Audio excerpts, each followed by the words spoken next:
पडला ना पाहिजे मग का उठून उभा नाही झाला पाहिजे मग का म्हणतात तुकडोजी महाराजांनी याच कडे पुढच्या वेळेस सांगितलं की तो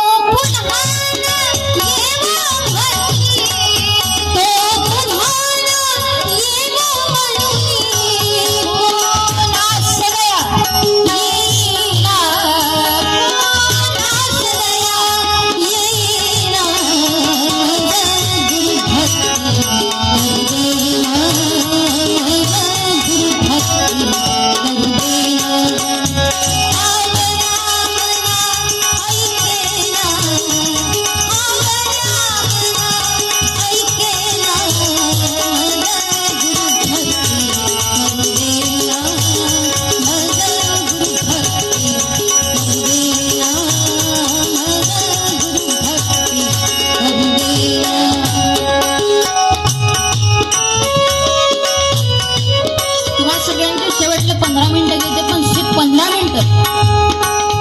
सगळ्यांनी लक्षपूर्वक ऐका फार महत्वाचे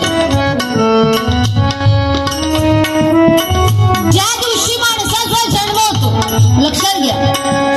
ज्या दिवशी माणसाचा जन्म होतो त्याच दिवशी त्याचा मृत्यू ठरलेला असतो मग हा मधला काळ कसा जगायचा ज्याचं त्यांनीच ठरवायचं असतं मग इतरांवर टीका करत जगायचं की जीवनाचा आनंद घेत जगायचं आपलं आपणच बघायचं असतं सोबत येतानाच दुःख किती भोगायचं सुख किती द्यायचं शांत राहा सोबत येतानाच दुःख किती भोगायचं सुख किती द्यायचं सारं ठरलेलं असतं आपल्या अवतीभोवतीचे पात्र सुद्धा किती चांगले किती वाईट कोण कसं शिकणार कोण कसं निघणार लग्न होणार की नाही होणार बरं मग लग्न झालं मग झालं तर टिकणार की नाही टिकणार हे आयुष्य नावाच्या नाटकातलं सीन असतो लक्षात घ्या पण आपण फक्त आपला रोल करायचा मात्र भगवंताने एकदा का तुमची स्क्रिप्ट लिहिली की त्यात बदल करता येत नाही हा निसर्गाचा नियम मग पुढचा माणूस असाच का बोलतो तसाच का वागतो फालतू गोष्टीकडे विचार करू नका तो त्याचा रोल आहे त्याला दिलेले डायलॉग वेगळे आहेत त्याला त्याचा रोल करू द्या तुम्ही तुमचा रोल करा आयुष्य फार सुंदर आहे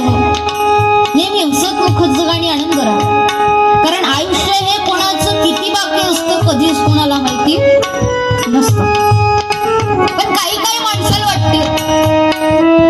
माझ्या घरी मोठी गाडी आहे मोठी माडी आहे नोकर चाकर आहे शेती आहे असा माणूस हा 1 रुपयाचं दान धर्म करत नाही 1 रुपया सुद्धा कोणाला देत